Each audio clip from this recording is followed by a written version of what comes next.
Welcome, everybody. So the subject of today's talk is developmental biology. This follows on the heels of discussing neural network interpretability and a developmental angle on that over the last few seminars. The purpose of today's lecture is to provide context for that set of ideas. There's a long history of similar ideas in biology, going back many decades, depending how you count, hundreds of years. So I want to highlight some milestones in the development of the idea of development in biology. And that's also an excuse to look at some cool pictures, because biology is pretty. So I'll start with the definition of developmental biology.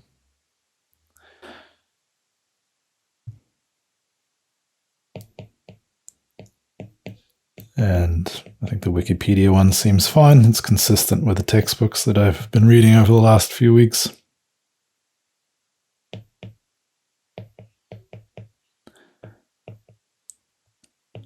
So this is a much older subject than the name suggests. The name is fairly recent. And I'll get into the sort of ancient history of the ideas in a moment. But in the modern definition, developmental biology is the study of the process by which animals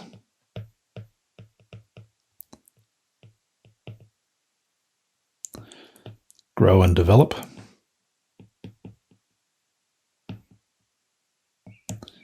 And this encompasses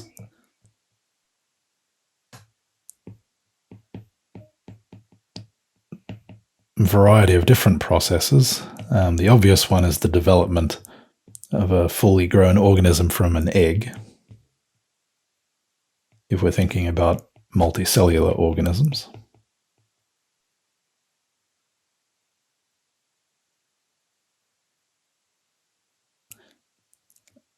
So this word here, morphological, so this is derived from the Greek word morphe, for form.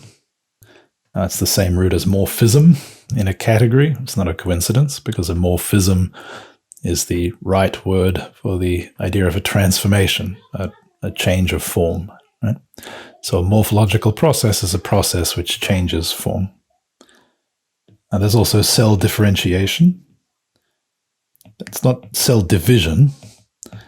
Cell differentiation is where initially uniform masses of cells differentiate, that is, they take on different roles and express different genes to different degrees in order to form tissues and organs and so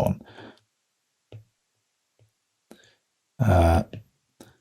And also regeneration, that's happening in our bodies, but much more strikingly in animals that regrow limbs, for example. You also have things like metamorphosis, for e.g. butterflies, etc. So all of those things are part of the study of developmental biology, the processes through which animals grow and develop.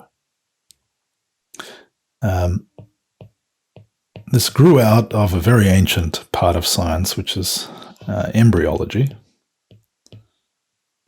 which of course means the changes that are undergone before an animal is born. And that's has a fascinating history. Actually, I don't know its history outside of the West. So famously, Aristotle wrote about embryology in one of his books, Generation of Animals. In books 1 through 3, it looks at eggs, bird eggs, and the development of embryos. You can do this experiment of cracking open a bird egg at various times through gestation and see the development, the change in the form of the embryo. And he wrote about that at great length. So the development of animals is a very obvious feature of the natural world, and so it's not surprising it attracted attention over the centuries. But more recently, it's become a topic of more mathematical investigation. And more recently, I mean, within the last 150 years. And one of the very interesting markers in that history is Darcy Wentworth Thompson.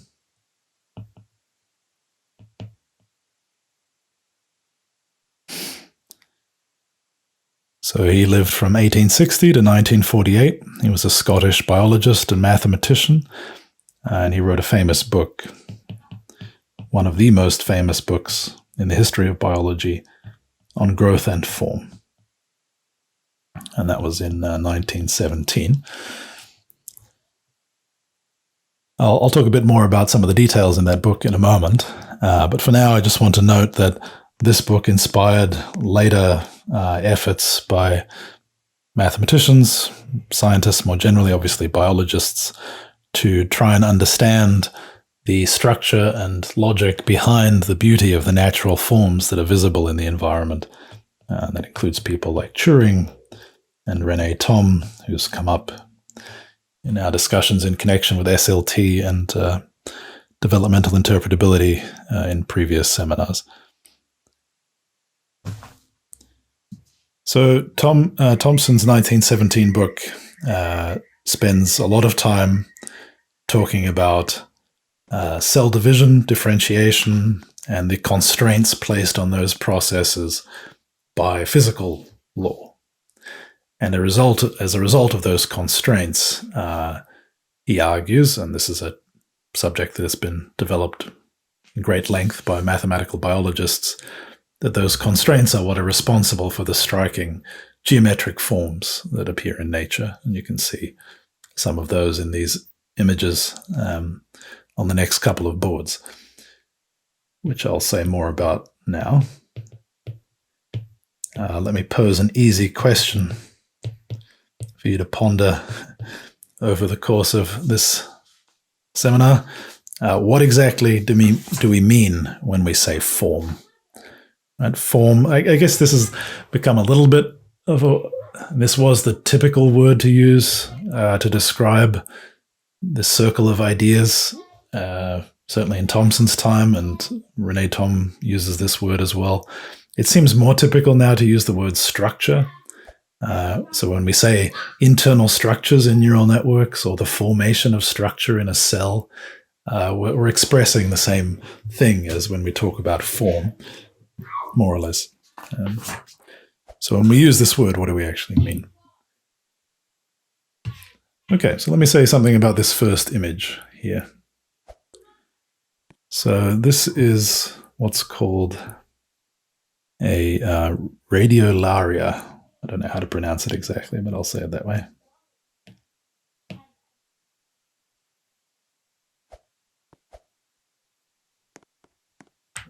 These particular illustrations aren't by Thompson. These illustrations are by Ernst Haeckel from 1904, from some voyage. So these are protozoa that are found all over the world's oceans. Different parts of the world have different radiolaria with different shapes.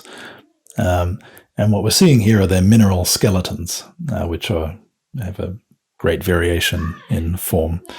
And Thompson studied these and dedicates one of his chapters to discussing these forms and why they take the shapes that they do. And there's a bunch of interesting quotes. If you're coming to this literature from the point of view of wanting ideas or context for neural network interpretability, there's a few great quotes, and I'll share some of them with you today. And one from Thompson is as follows, regarding radiolaria. Great efforts have been made to attach a biological meaning to these elaborate structures and to justify the hope that in time their utilitarian character will be more completely recognized. So that is, you look at these shapes and you think it has to be for something, right? Why is it exactly like this? Why this and not some other way? There must be some purpose to this form. And that's an instinct that, of course, we're very familiar with, staring at neural networks. The second set of images here, mostly here just because it's pretty. It's not so directly related to what we're going to discuss, but these are spicules. And they're quite striking.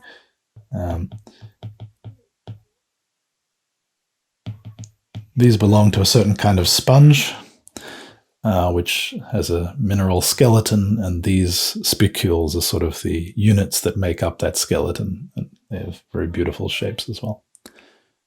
Okay, so nature is full of seemingly interesting geometric forms like this. I'm going to now say a little bit about a particular one that that Thompson wrote about. Well, before I do, maybe it's worth giving some context. So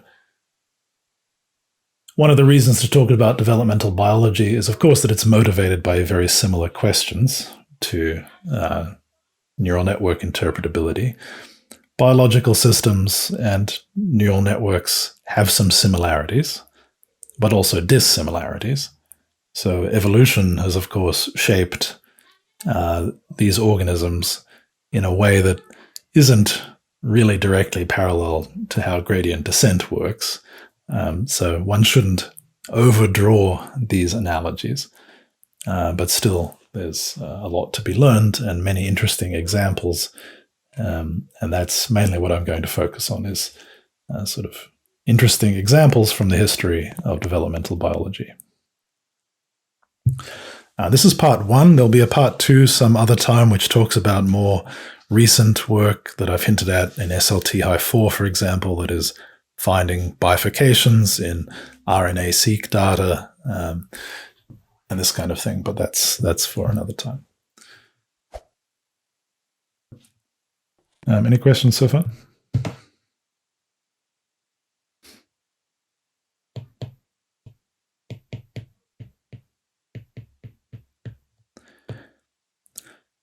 Okay, so what you can see here on the right is a figure from Thompson's book on growth and form, and I'll just copy out a quote here.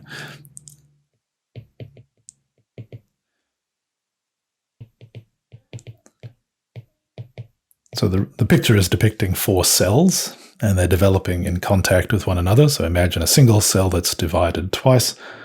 And the problem that arises physically is to do with contact forces and surface tension and so on. And okay, so when a fluid is in contact with another fluid, so that's a problem that's similar to two bubbles being in contact.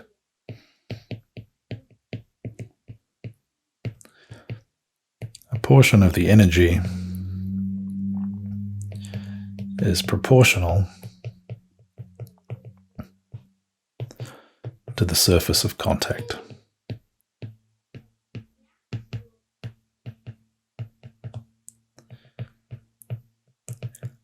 So the equilibrium state of minimum potential energy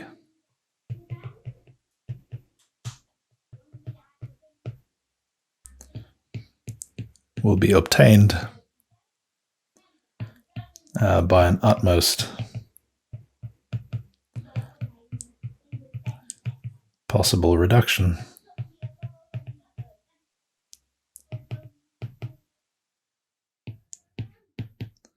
in the contact area.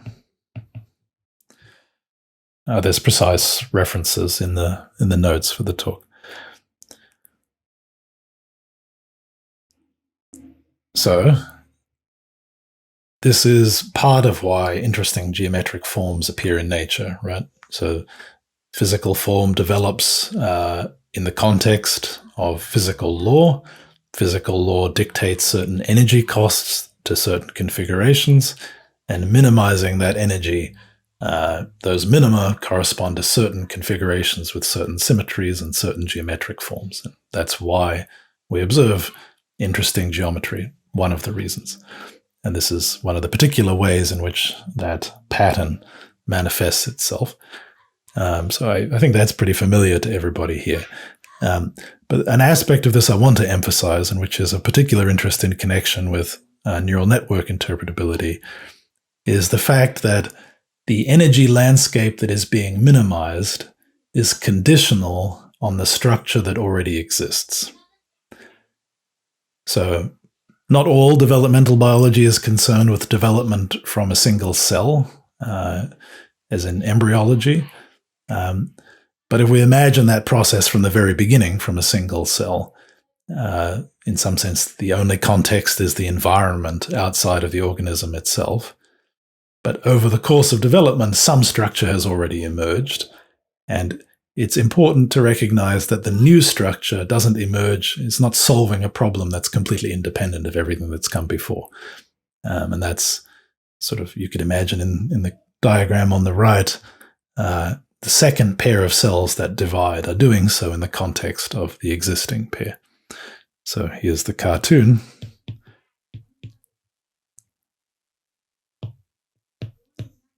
And, if you're familiar with the toy models of superposition story, then this is a pattern that is visible there, but we also expect in very many other situations in the development over the course of training of a neural network.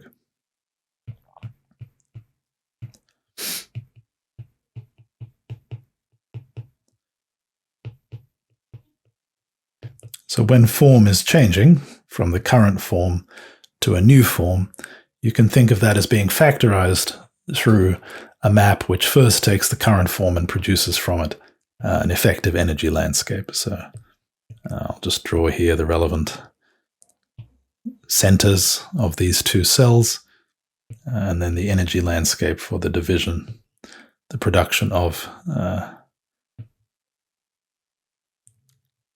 suppose that just one new cell is produced, not by division, but by some magic mechanism that only produces one. One of these cells divides. Well, there would be at least two possible configurations of that new cell. And I want you to imagine these as being the only two that are relevant. So here's an effective energy landscape, that's E. The x-axis here is sort of like configuration space. And this local minima here is the current configuration. And let's suppose that there are two possible configurations this might move to. I'm making them deeper in the energy landscape just to avoid talking about time.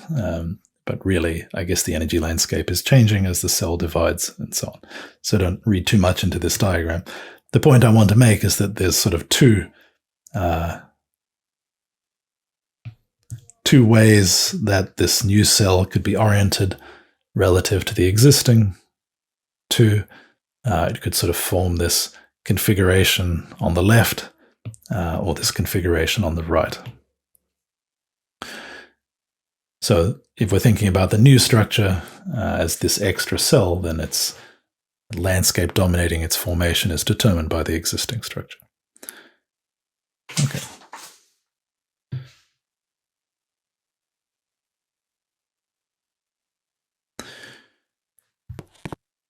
Let me see. So there's this, and this figure on the right is depicting the process after many divisions.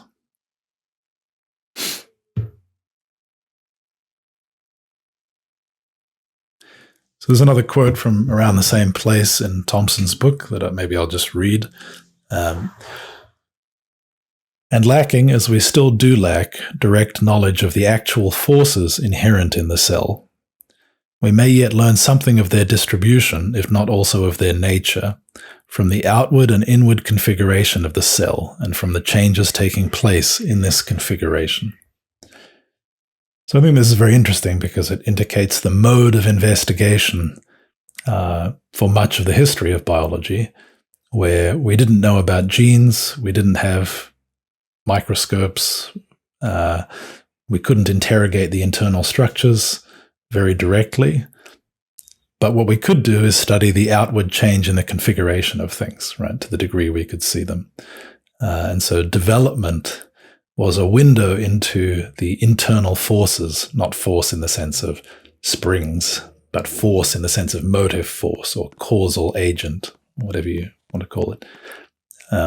So studying changes in form over the course of development has been, in biology, a way of getting around the fact that we didn't know exactly what was going on.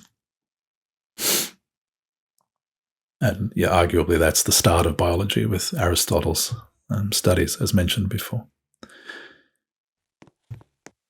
Okay, the next paper I want to talk a bit about is Turing's paper. So I feel like everywhere I go, Turing has been there first, and maybe you know about Turing's famous 1951 paper, The Chemical Basis of Morphogenesis, because Turing worked on many, many things.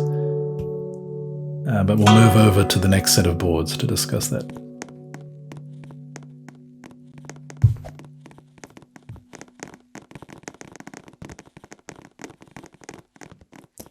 Why is the org not following me?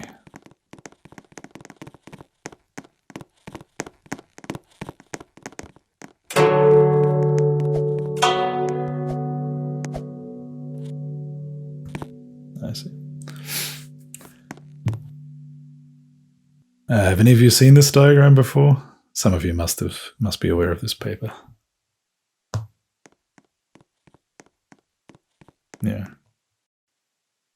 Right. Okay.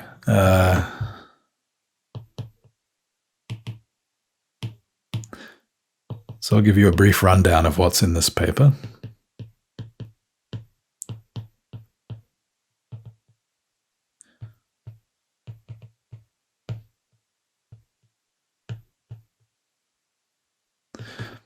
Sometimes people refer to this as like the beginning of mathematical biology. That's nonsense. I mean, Thompson's book is from 1917, for example, certainly contains math and is doing interesting things.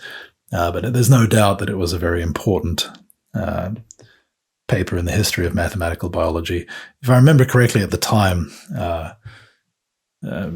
maybe it wasn't appreciated. So first of all, notice the word morphogenesis. Well, we already discussed that morpho comes from form, genesis from creation. So this is the chemical basis of the creation of new form in biology. Okay, so here's another quote.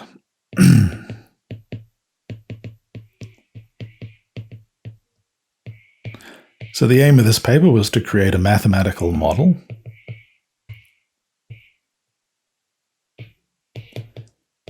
and in the introduction, it talks about this being about an embryo. It's not really specific enough for that to really make too much sense. It's sort of very abstract, but it's motivated by that in any case. And Turing was writing this in a context of reading. Actually, I forget whether it was clear he was explicitly familiar with Thompson's work. I can check. Just have a quick look at the bibliography. So the references for Thompson's paper, yeah, so there's only 6 references. One of them is Thompson's book, and one of them is Waddington's 1940 book, Organisers and Genes. So Waddington, the Waddington landscape, I've mentioned several times in connection with neural network interpretability and bifurcations and so on. So I'm not exactly sure what the evocators are because I haven't read Waddington's book yet. But Turing's referring to them as an example of what he means by morphogens.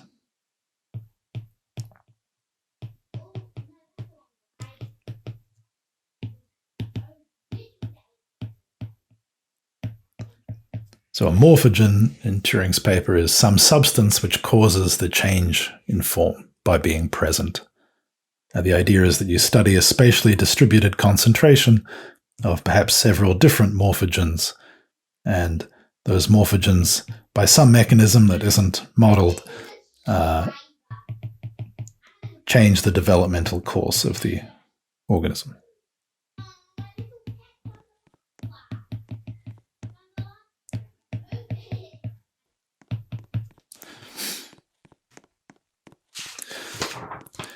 All right, so this diagram is an example of, I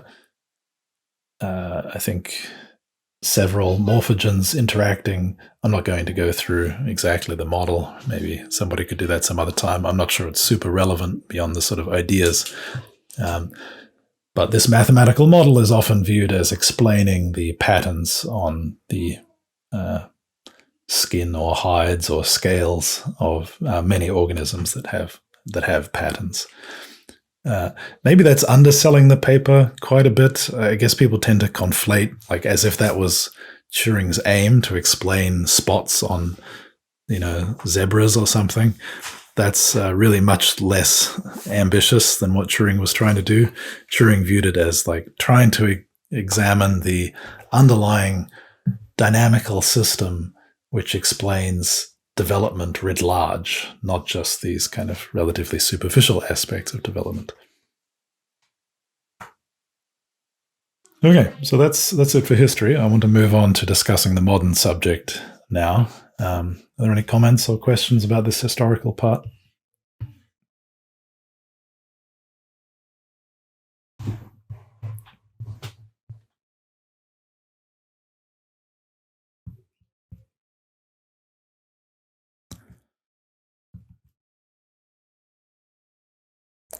All right.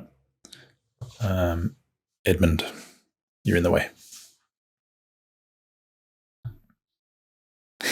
Thanks. Okay, so the modern subject.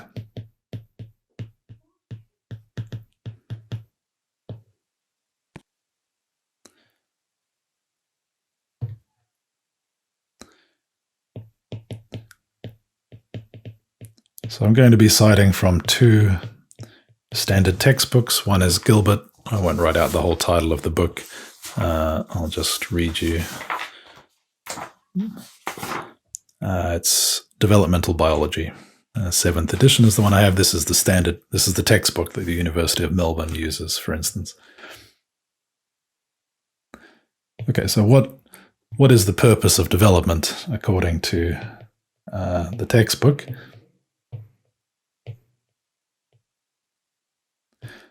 And I invite you to interpret all of these statements sort of in the context of neural network interpretability and development.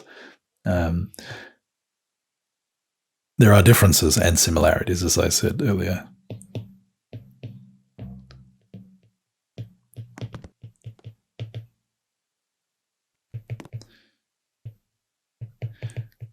Okay, so there's two major things that are achieved by development. Diversity, as in cellular diversity, as in many different tissues, many different cells performing many different functions, and those are ordered. And continuity, meaning the ability to produce new life from the current form being produced. That's not really our concern, because neural networks don't do that, and let us pray that they continue not doing that, I guess.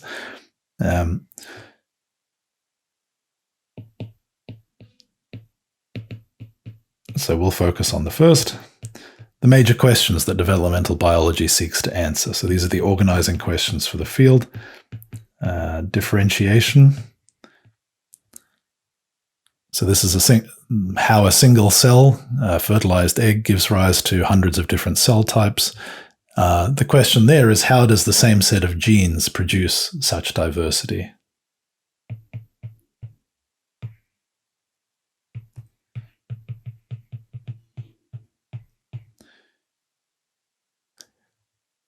Yeah, maybe as we go through, we can just think out loud a bit about, well,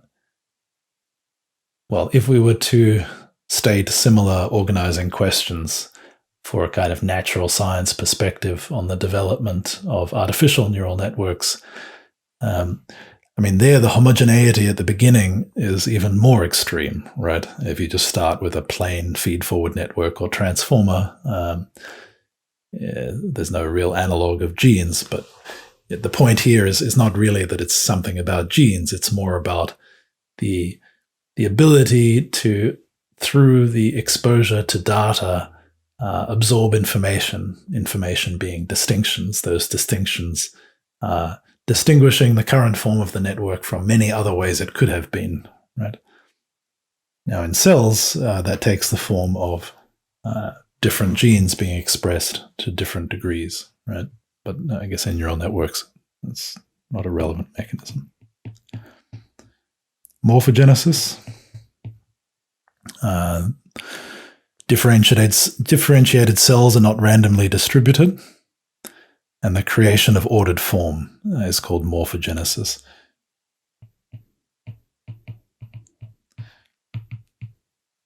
Okay, so that's the problem that Turing's paper was addressing. So morphogenesis typically refers to, in biology, like physical structure distributed in space, not sort of algorithmic structure. When we're talking about neural networks, there isn't really an analog of space unless you think about different positions in the network or different layers. That's maybe as close as you get. So maybe morphogenesis could be reused in a different sense.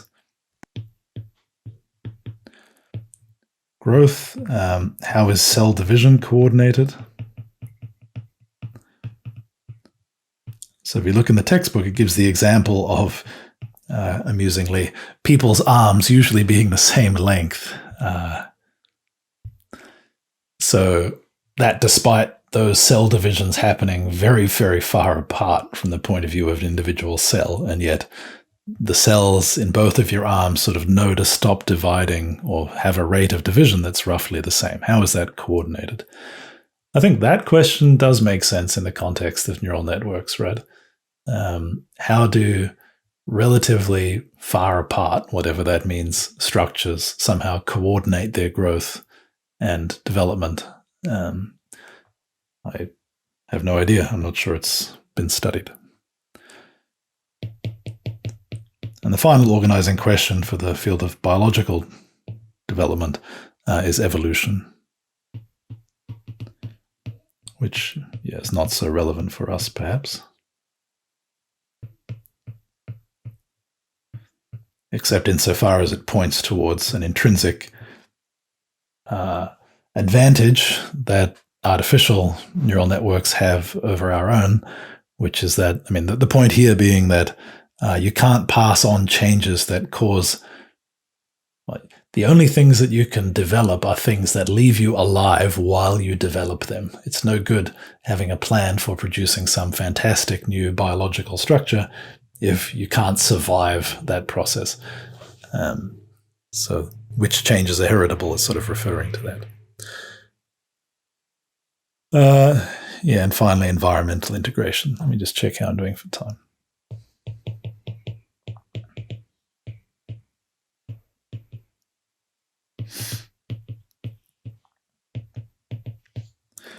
This is kind of interesting. I didn't think about this when I was sort of generating for myself what I thought this list would be.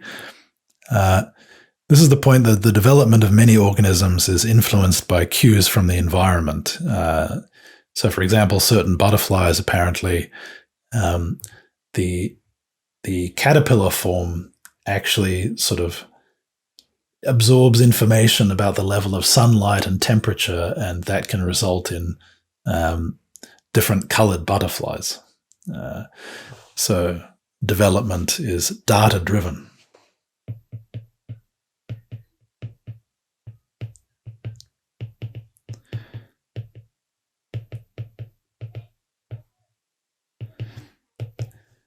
Which is an interesting point. Before looking into this, I didn't anticipate the extent to which this kind of environmental or data-driven, by data I just mean like interaction with information from the environment, the degree to which this is significant in biological development. I suppose what I had in mind was that the rather old-fashioned notion of biological development, which is just that development more or less carries out some program that's laid down in the genes.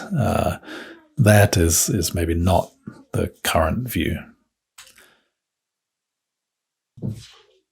Right, so I'm going to discuss that exact point a bit further, but in the context of a different textbook on developmental cognitive neuroscience. Let me see if there's anything I want to say about this first.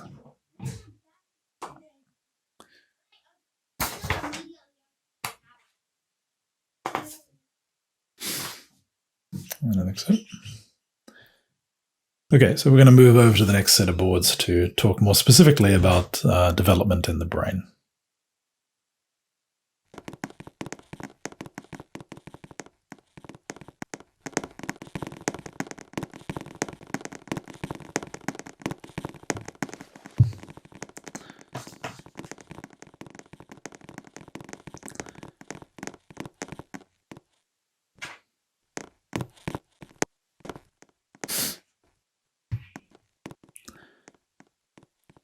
Okay, so this is an interesting example. So this is everything I'm going to say for the next 10-15 minutes is from another textbook by Johnson, Developmental Cognitive Neuroscience.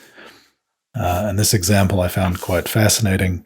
This is a diagram of changes in the way that vision works in humans.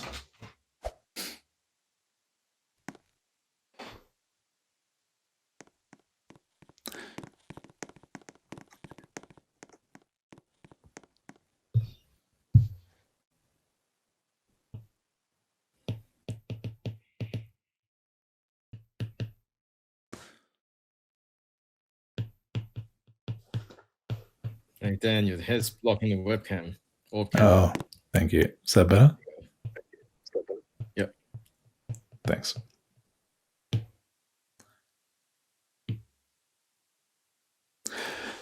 Well, as is hopefully clear from the name, the purpose of this area of neuroscience is to study how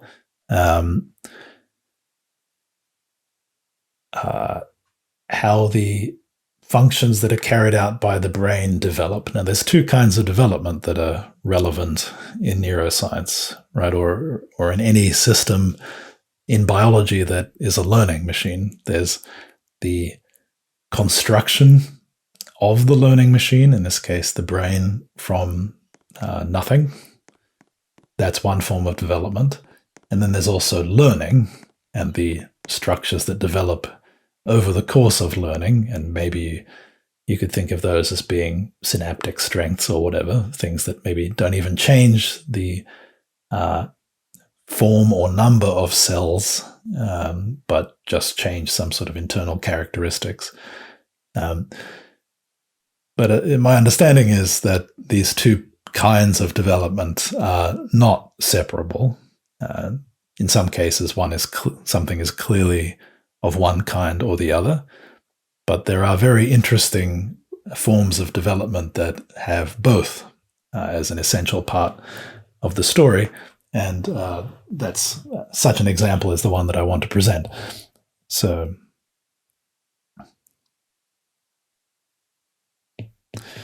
vision is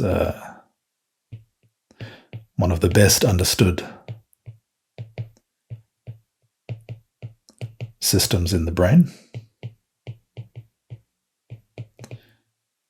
I hope it goes without saying from the very beginning of this seminar that I'm not a biologist, nor in this case a neuroscientist.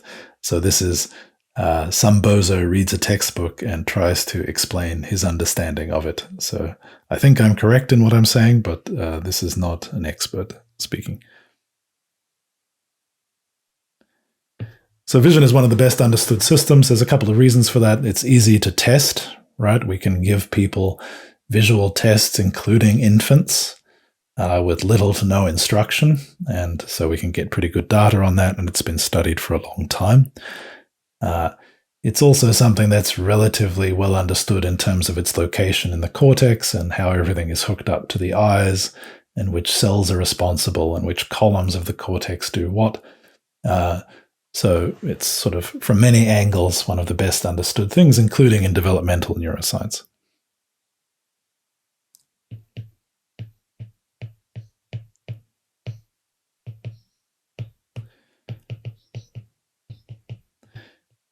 Obviously, you could be more interested in language, for example, which would be reasonable in connection with things like algorithmic structure or grammar or logic, but those are much harder things to study.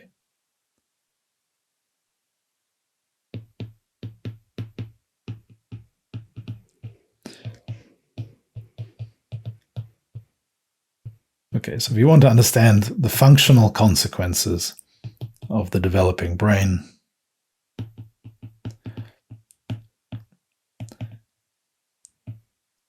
vision is a good place.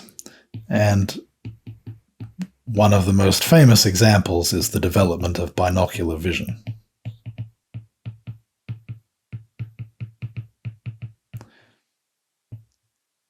Right, you have two eyes. There's a reason for that.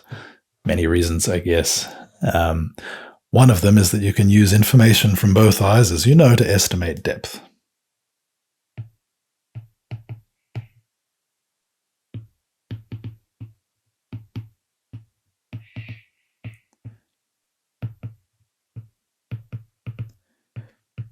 As you may be aware, this is a trick that, for example, Tesla uses.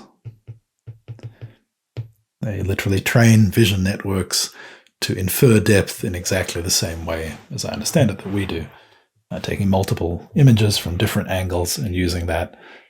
You could certainly write down some sort of equations to try and do it, but they just learn that information. Okay, so that's called stereo acuity.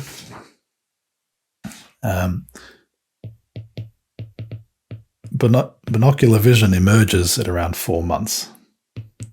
What do I mean by binocular vision? That has to be explained.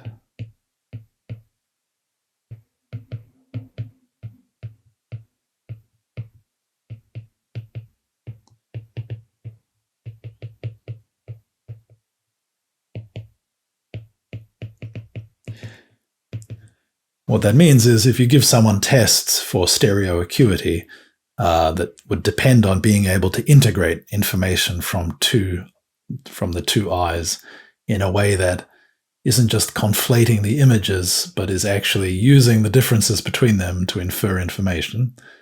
That's what you mean by binocular vision.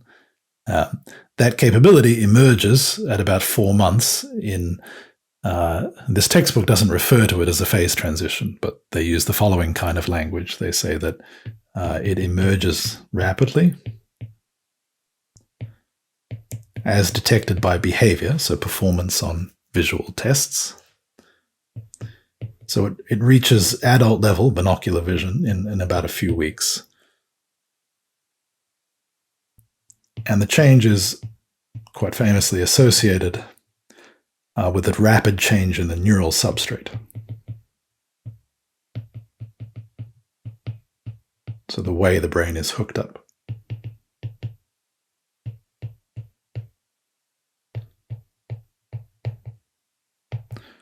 Which I'll explain in a moment.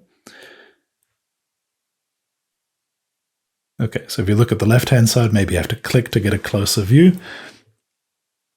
The top panel, A, shows the cortex, some layers of the cortex. So that's the relatively thin layer of brain tissue that wraps around the outside of the brain. So coming into that are axons from the neurons that connect to the eye. If I get those terms correct, those are the L's and the R's on the left-hand side. So these here, so the eye is down here somewhere, and these are coming out of the eye.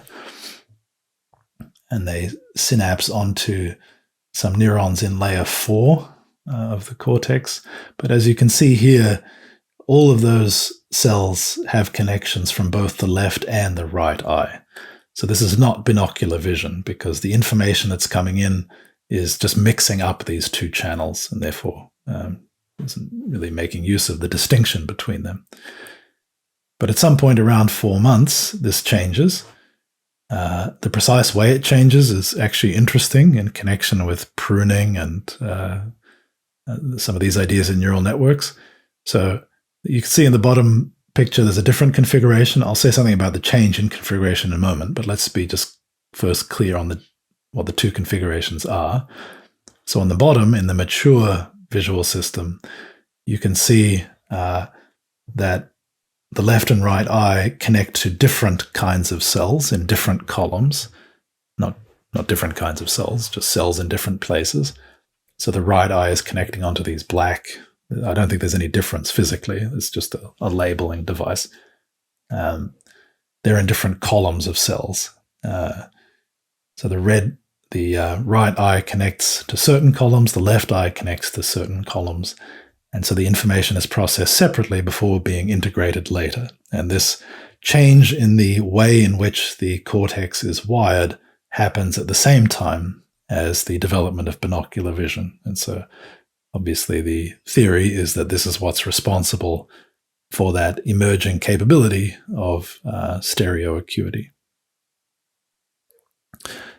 Okay, so the mechanism by which this change happens is not that new cells appear which grow from the eye and then synapse onto these different columns.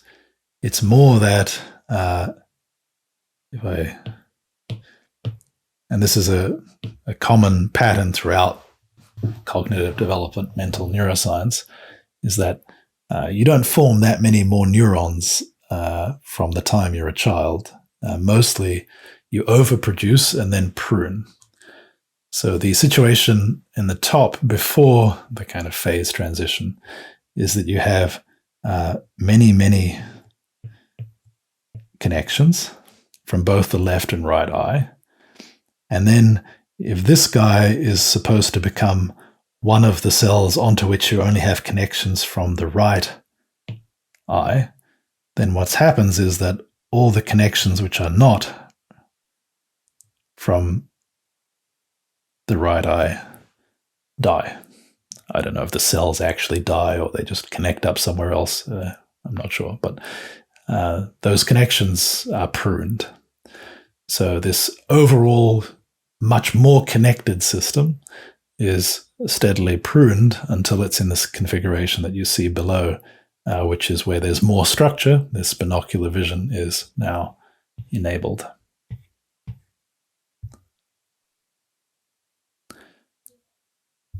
Oh, I see the comment from Zach. How's the audio now? Same problem? It's been fine for me. Okay. Is it the synapses that prune, not the neurons? Sorry? Is it the synapses that are pruned and not the neurons? It's the synapses. Yeah, that's right. Right, okay. So this process is called selective loss. And this kind of pruning is a crucial part of brain development, apparently. There's some... Do you know... Go ahead. Oh, do you know if anyone's tried the obvious experiment in like CNNs or whatever with this, trying to see if this kind of thing happens in them as well? I haven't even looked, but that would be very natural. Yeah, if you showed... maybe the data is even sitting on Tesla's computer somewhere, right? You show images, you try and infer depth from two cameras that are slightly offset, and you see if this exact process happens or something analogous. Yeah, that would be a cool experiment. I didn't look, but I think it probably hasn't been done, I would guess. Is the alternation important in the left and right? No, I think that's just an artifact of the picture. I don't think that's real, but I could be wrong. I didn't, as far as I remember from reading that part of the book, it didn't comment on any alternation. There's just different columns. My impression from reading it was that there was just two columns, one for the left eye and one for the right. But okay, now that, maybe the diagram is suggesting otherwise, I'm not sure. But I don't remember reading any specific statement about that.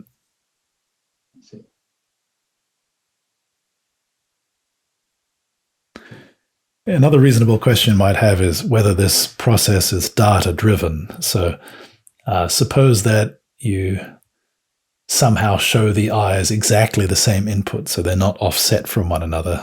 You have some mean glasses or something. Would this phase transition actually happen? It's sort of hinting at that a little bit in the book. I didn't go and follow up in the literature and see if this experiment was done. Obviously, you wouldn't do this to people, but in animals. I think these kinds of experiments have also been done, and probably this question has been investigated. But in general, I think not this particular transition, but there are other transitions like this that are sort of known to not happen if you change the kind of data that is going into the brain. So this is one of the examples of the way in which development of form of these internal computational structures is not written in the genes completely, right? Like some part is laid out in the genes, but some part is emergent in response to the environment.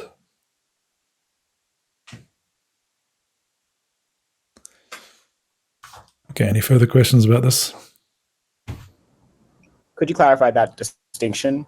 It seems like it's kind of in the genes, or it's like supported by the genes because it's in the environment.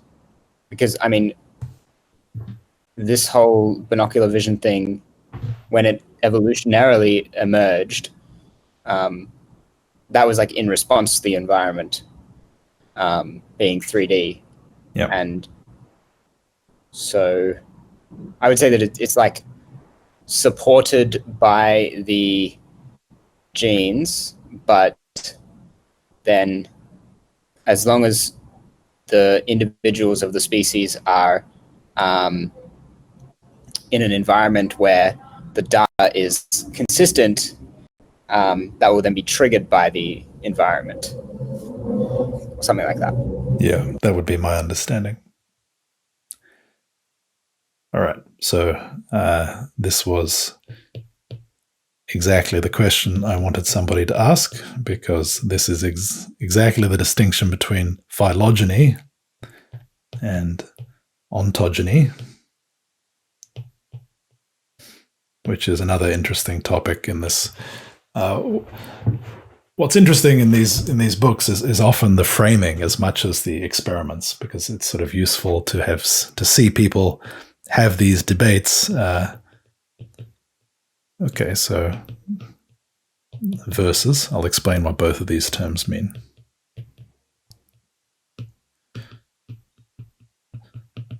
So phylogeny, which the root of the word is from like race or tribe, that's the history of the development of a species, of evolution, right? Ontogeny is the development of an individual.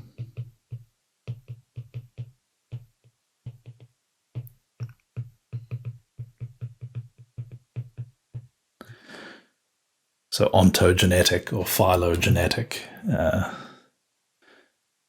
So these aren't independent, as Matt was just saying, right?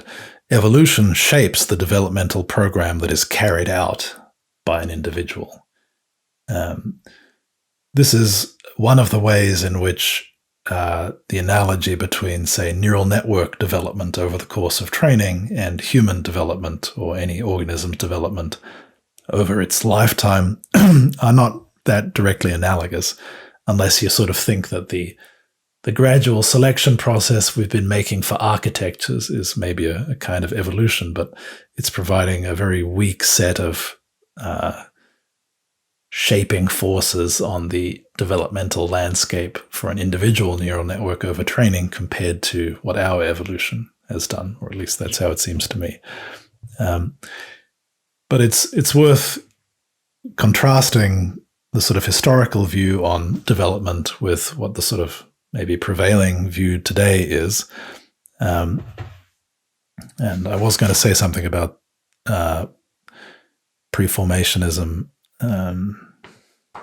Just give me a sec to think how to. Okay, so it's kind of funny to imagine that one of the original ideas of how development worked was that in the embryo there was just a mini me, and that just scaled up as you grew, right? That there were just tiny, tiny little people inside the spermatozoa, and then over time they just grew, every part of them growing in proportion to every other part. Now, if you just take the trouble to crack open a chicken egg, you'll see that doesn't make any sense, but all right. So that's pretty easily dismissed. But But there's a version of that idea which remained kind of pretty popular for a long time, which was like an information theoretic version, which is the idea that somehow, okay, maybe the grown adult is not just a scaled up version of the tiny adult in the egg, but all the information required to specify the adult form is latent in the egg, and it just remains to be carried out like a computer program that just needs to be executed and then just follows through its course and produces the final result. That is, of course, true to some degree, but maybe not to the same degree as was imagined when people first discovered DNA and thought about it in connection with development. So I feel like I might be stepping into somewhat controversial waters in taking on this debate, but I'll say it like this. One of the prevailing views on development, well, it's simply a fact that the exact program that's carried out over the course of development is not information that is completely present in the genes in some strong sense. It's not just carrying out some program. It's at best prefiguring strongly a dynamical system which then evolves in response to environmental forces. The degree to which that's pre-specified is, of course, a little hard to define, let alone have a definitive answer to. But one of the prevailing views on development is what's called constructivism, and I do want to introduce this set of ideas.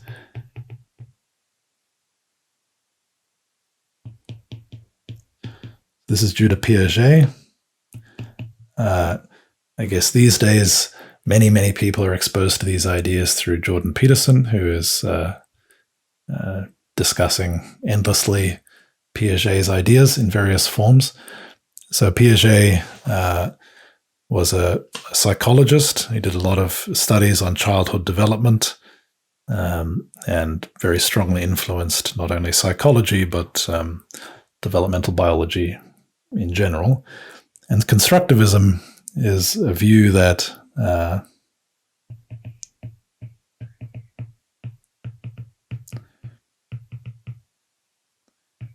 and Piaget's ideas also influenced Waddington and then Tom and so on. So the imprint of Piaget's ideas have been in this discussion already. So in constructivism, biological structures are viewed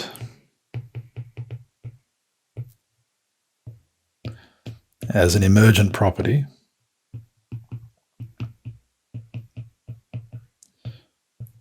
of interactions between the genes and in the environment.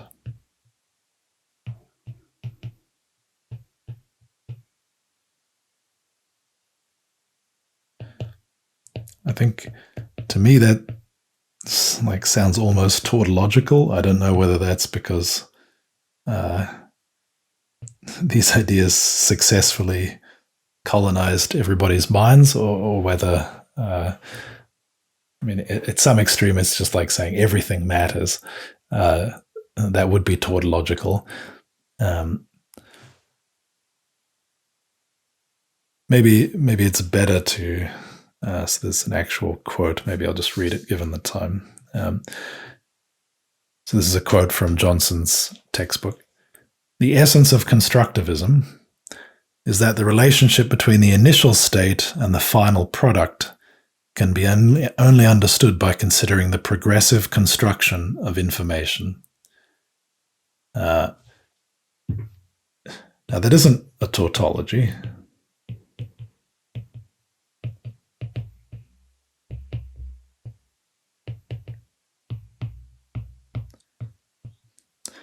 For example, the word progressive is important. Right. One thing this statement is saying is that it may not be possible to directly understand the final product just looking at the initial state.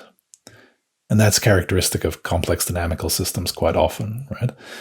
But it's not chaotic or something. It's not that you can't, in principle, understand the final product, but you have to pay attention to multiple stages in development, the progressive construction of information. And at each of those stages, maybe there's some input from the environment. Okay, so that's the idea of constructivism, developed, as I said, originally in childhood development, but has had a big influence. I mean, this textbook by Johnson and also the other one, Gilbert, very much in the constructivist view. So, I mean, maybe we would say constructivism is kind of saying that genes determine a learning machine, not the final structure, and it's the learning machine which then, over some series of changes, ends with the final structure.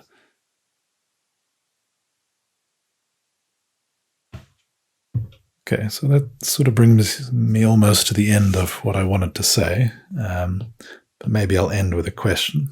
Oh, I see a question in the chat. Not a tautology. Genes versus environment is the right breakdown of everything. Yeah. Mm-hmm. Yeah, maybe that's a good way of putting it.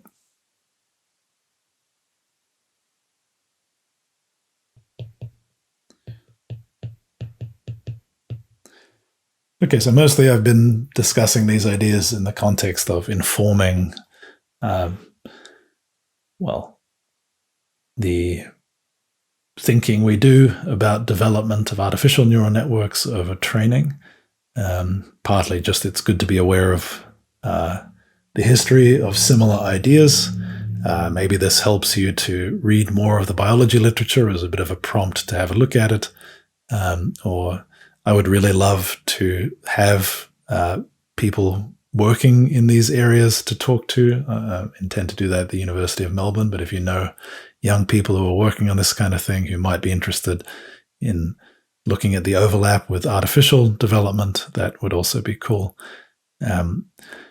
But I think it's also quite likely that some of the ideas that get developed either by us or other people in connection with development of artificial neural networks could potentially be very useful in biological systems. So, as you're probably aware, many people are using deep neural networks to model parts of the brain or other physical systems, including biological systems, and interpreting how the development of those neural networks progresses, potentially has something to say about the development of the systems that are being modeled. And so along those lines, let me state this question. Does deep RL plus phase transitions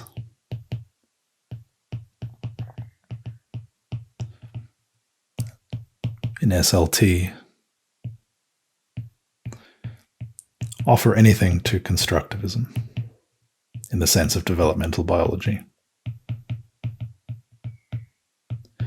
There's a lot of similar language, so it might be an interesting thing to consider.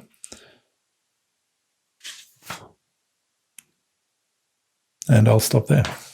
Thanks. And we'll have questions, and then we'll move on to the kind of going around and discussing research progress.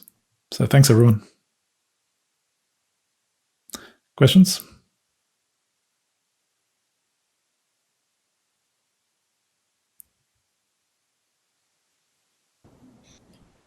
Question.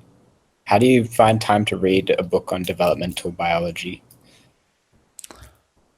To just make it like a research priority? Well, I probably only read 3/4 of it, but yeah, it was a fair bit. I mean, I guess it's an introductory textbook for like first or second year university students. So I guess at this point I can read it pretty quickly because I have a lot of the surrounding ideas to absorb. It's in your zone of proximal development. Yeah, that's something like that.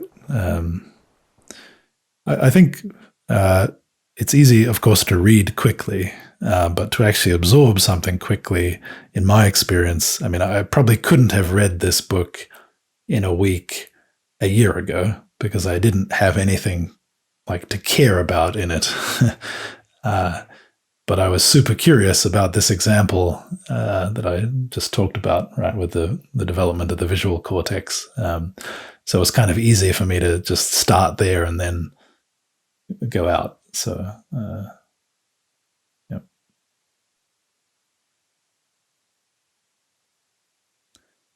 Also, I do make time every day for reading things like that. So it's not a matter of explicitly making time. I sort of had, kind of half an hour to an hour in my day, which is for this kind of reading. So.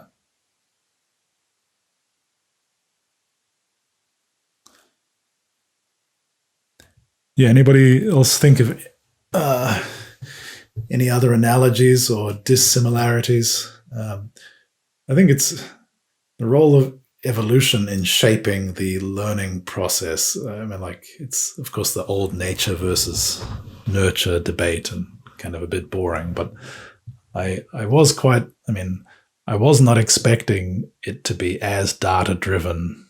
For example, this stereo acuity phase transition. This surprised me, actually. I would have thought before reading this book that such a thing was, obviously it's very important to us to be able to perceive depth, right? So to leave it up to like some quasi-data-driven transition like this seems like not a good idea if you're the genes.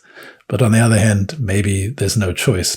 You can't encode that entire process in the genes, perhaps. So there's like some reliance on the environment to provide the missing information or something. I don't know if you know the answer to this, but what sort of happens? Do we know what happens if, like, are there cases where you can provide some sort of like unnatural kind of data, some data with some like unnatural structure, and you get different kind of like neural structure or something like this?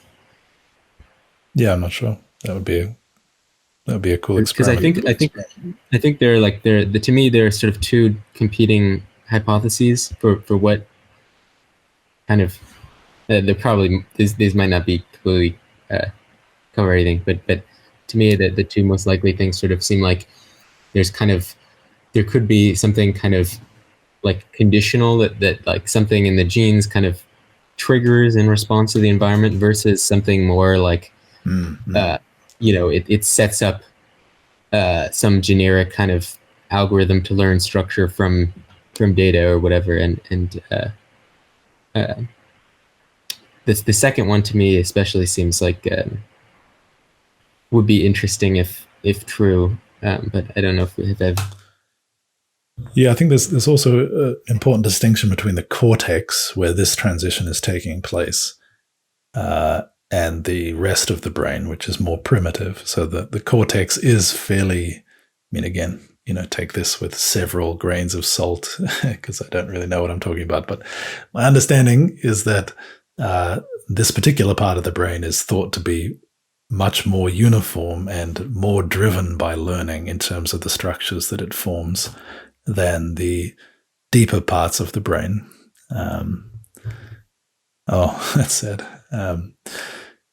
I'll make it extra good then.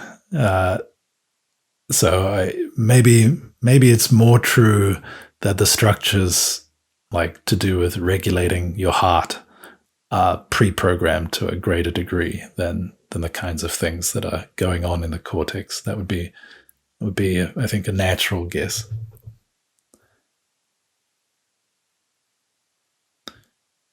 Matt, you were going to comment something?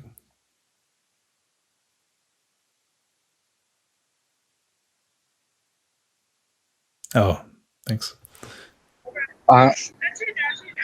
You said something about evolution before we got onto this, like the role of evolution or the analogy of evolution in neural networks. Was that what you were saying? Sorry. I was saying before. I'm not sure.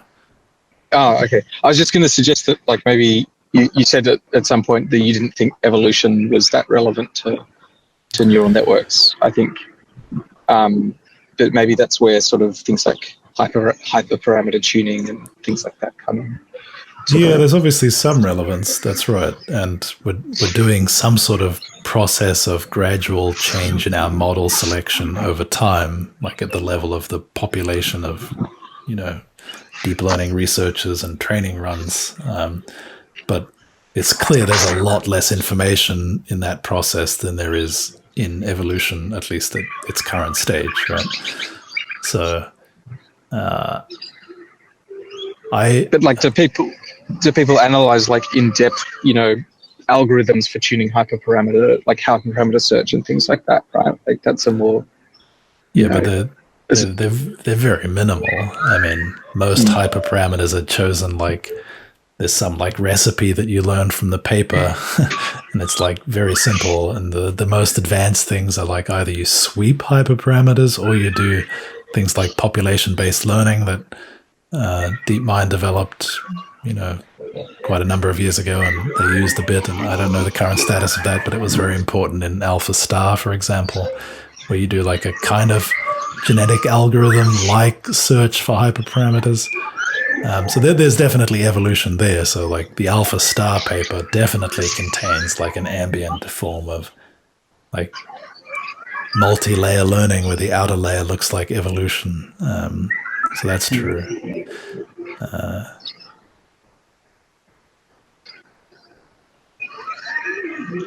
Yeah, those aren't my birds. Those are Rowan's birds. Yeah, but I mean, I think it seems to me that if you could look at the biological systems and, for example, the development of the brain, and actually be pretty convinced that the structures that are pre-programmed by evolution are like 90% of what makes it work, and then there's like some cherry on top from ontogenetic development that is within individual development based on data. Maybe there are some experiments that counteract that a bit, but in the context of biology, maybe it's very hard to separate those. But it seems to me that if you're running around like many neuroscientists are now, training neural networks on vision tasks and then analyzing them and saying, hey, that looks like exactly the structures that emerge in the brain, or you're doing that with transformers and language or something, you're basically implicitly saying that, if you can develop those structures outside of the brain in a system that doesn't have any information from evolution, then it seems to argue that the ontogenetic component is really quite significant compared to the phylogenetic component. So that predominant, that sort of emerging paradigm seems to me to be putting quite a lot of force behind the argument that a lot of it is kind of ontogenetic, data-driven development, or at least that it could be, right?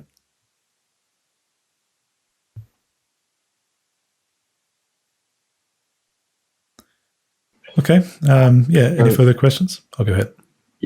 Yeah. One feature in, I guess, developmental biology that is at least very striking to me is how stable it is. I guess the development part, like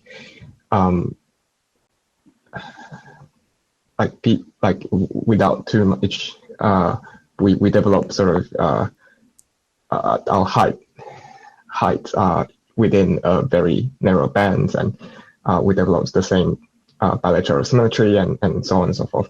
And it's like humans are very recognizably human. And I wonder if the same can be said about neural networks.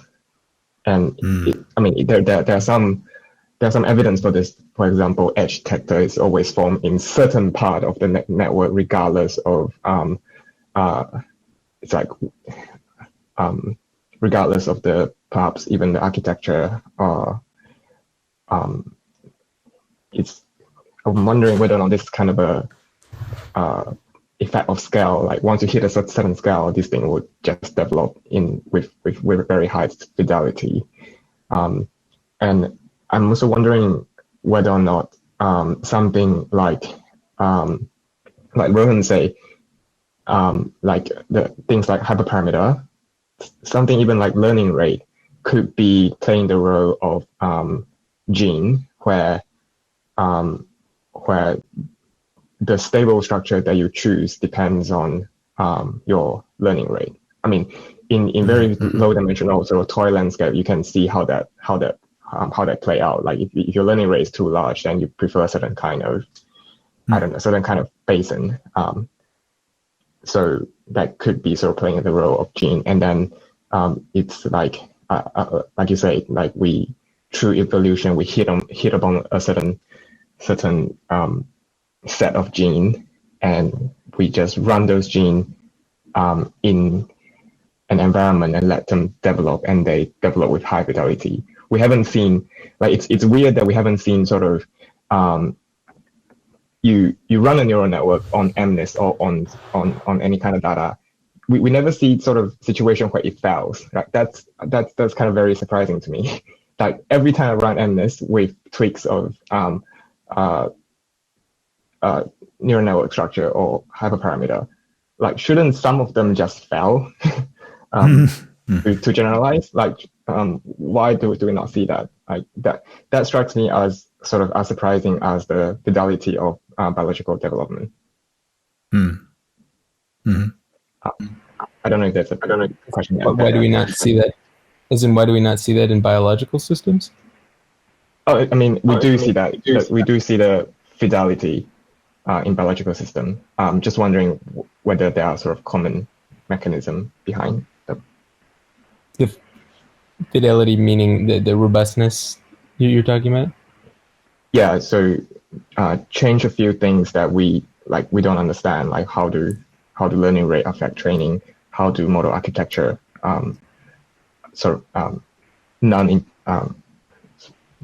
layer sizes and things like that affect learning. So why do CNN of various different sizes always develop edge detectors and things like that? Okay, yeah, I think I misunderstood your original point. Thanks.